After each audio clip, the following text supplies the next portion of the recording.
நீங்க தூங்கிட்டு இருக்கும்போது கூட உங்களால மணி ஏர்ன் பண்ண முடியுமா? டெய்லி வொர்க் பண்ணாம இன்கம் வந்தா எப்படி இருக்கும்? அதுதான் பாசிவ் இன்கம்னு சொல்லுவாங்க. பாசிவ் இன்கம்னா டெய்லி வொர்க் பண்ணாம ரெகுலரா மணி வர்றது. ஒன்ஸ் செட்டப் பண்ணனா அப்புறம் கண்டினியூஸா இன்கம் வரும்.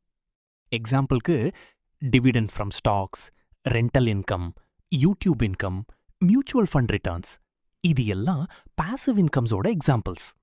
ஆனா ஒரு இம்பார்ட்டன்ட் விஷயம். பாசிவ் இன்கம்னு சொன்னா இனிஷியல் எஃபர்ட் இல்லன்னு அர்த்தம் இல்ல. ஃபர்ஸ்ட் டைம், மணி, ஸ்கில்ஸ் இன்வெஸ்ட் பண்ண வேணும். ஆக்டிவ் இன்கம்ல நீங்க ஒர்க் பண்ணுனா தான் மணி வரும். ஆனா பாசிவ் இன்கம்ல உங்க மணி ஆர் அசெட்ஸ் உங்களுக்காக ஒர்க் பண்ணும். ரிச் பீப்பிள் என்ன பண்ணுவாங்க தெரியுமா?